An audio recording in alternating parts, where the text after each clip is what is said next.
안녕하십니까. 더다운 수학 목동관에서 수학을 가르치고 있는 강사 최재호라고 합니다.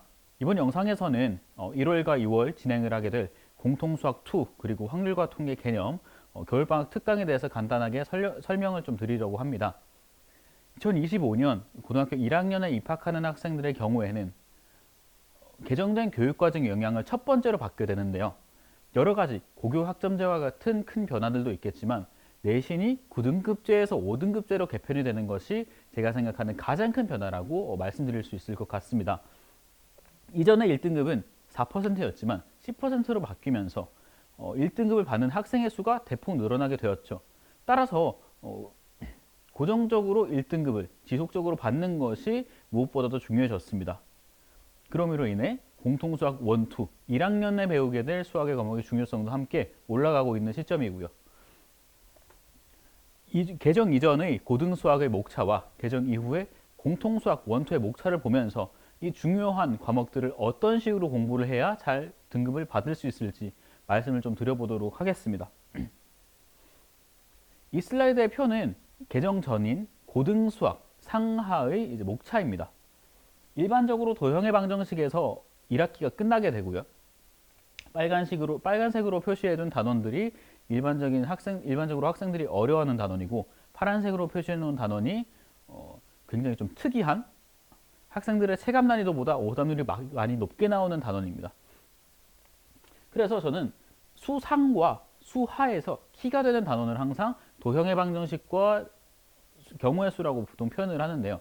이뿐만 아니라 표시를 해놓은 2차 함수 그리고 집합 명제 함수도 학생들이 어려워한다는 점 기억을 해주셨으면 좋겠고, 이 표만 봐서는 1학기와 2학기의 학습의 난이도, 학습의 부담이 비교적 잘 분배가 되어 있다, 이렇게 말씀드릴 수 있습니다. 집합 명제 함수가 어려운 건 사실이지만 경우의 수보다 도형의 방정식의 학습 부담이 많이 높으므로 2학기와 1학기가 적절히 배분되어 있다, 이렇게 말씀드리고 싶은데요. 교육과정이 개편이 되면서 공통수학 1과 2로 바뀌게 되었습니다. 행렬이 들어온 것도 굉장히 큰 변화이긴 하겠지만 학습 부담이 가장 높은, 학생들이 가장 어려워하는 도형의 방정식이 2학기로 이동이 되었고, 굉장히 특이한 단원인 경우의 수가 1학기로 이동이 됩니다. 그렇지 않아도 어려운 집합 명제 함수에다 가장 어렵다고 보통 표현을 하는 도형의 방정식이 2학기에 들어가다 보니 2학기 학습 부담이 많이 올라간 게 사실인데요. 이 학습 부담을 좀 줄이기 위해서 여름방학에 굉장히 열심히 공부를 할 텐데, 여름방학은 실질적으로 굉장히 짧습니다.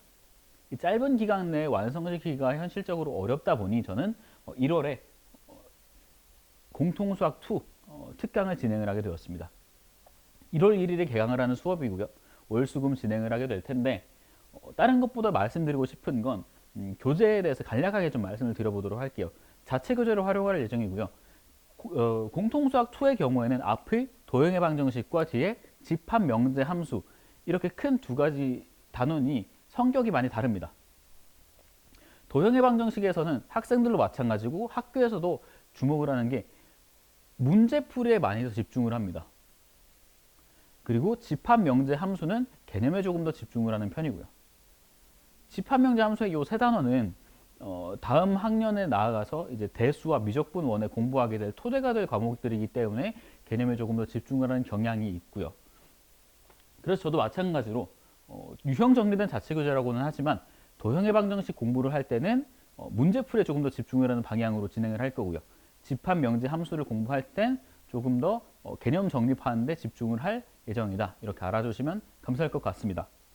그리고 오전 특강이기 때문에 오전 특강이 끝난 후 오후 시간에는 시간이 많이 비게 되겠죠. 이 시간을 저는 클리닉으로 최대한 많이 활용을 하게 될 텐데, 당일 완성을 했어야 할 테스트 오답 그리고 과제장에 대한 오답은 수업 시간 내에 완성되지 않을 가능성이 높기 때문에 그 과정들을 오후 클리닉 시간을 끌고 와서 개별 질문을 해가면서 본인이 부족한 부분을 느끼고 공부를 할 수 있도록 그렇게 지도를 할 예정입니다. 그리고 마지막으로 2월에 있을 확률과 통계 특강에 대해서 간략하게 설명드리고 마치도록 하겠습니다. 2월이면 3월의 고등학교 입학을 앞두고 있을 텐데 공통수학 1을 조금 더 집중을 해야 되지 않을까라는 의문이 당연히 드실 거예요. 하지만 저는 이 특강에 대해서 두 가지로 좀 설명을 드리고 싶어요. 첫 번째는 아시다시피 수능에 확률과 통계가 필수로 들어가게 되었습니다. 중요도가 많이 높아졌기 때문에 입학하기 전에 한번 보고 들어간다, 이렇게 간단하게 설명을 드릴 수가 있을 것 같은데, 두 번째로는 역설적으로 공통수학 원에 대한 내신 등급을 잘 받기 위함이다, 이렇게 말씀드리고 싶어요. 앞서 보여드렸듯이 공통수학 원에서 키가 되는 단원은 경우의 수, 순열과 조합입니다. 이 단원을 학생들이 어려워하는 게 아니라 오답률이 높은 이유는 중학교 때 경우의 수에 대한 공부를 열심히 하겠죠. 경우의 수에서 하나 더 뻗어나가서 순열과 조합이라는 새로운 개념들이 등장을 하고 이에 대한 문제를 푸는 것인데, 학생들의 대부분은 이 둘의 개념에 대한 구분이 아직 많이 어렵습니다. 헷갈려하는 경향이 많이 심해요. 그래서 한번 틀린 문제에 대해서 바로 맞추는 경우가 굉장히 많죠. A라는, 예를 들어서 순열이라는 개념을 썼을 때 틀려서 조합이라는 개념을 썼더니 맞췄다, 이런 형태가 굉장히 많기 때문에 이 두 개념에 대한 구분을 좀 더 확실히 하기 위해서 확률과 통계 특강을 진행을 하게 되었고요. 확률과 통계 특강 같은 경우에는 맨 앞 단원이 순열과 조합입니다. 앞서 말씀드렸던 경우의 수에서 뻗어나간 순열과 조합을 조금 더 공부를 해서 이 둘에 대한 구분을 확실하게 하기 위함이다, 이렇게 생각을 해주시면 감사할 것 같고요. 그렇다면 그 뒤에 있는 단원에 대해서는 지금 당장 공부를 열심히 할 필요가 없지 않느냐라는 의문을 가지실 수도 있을 것 같아요. 일단 각 단원별로 계속 진행을 합니다.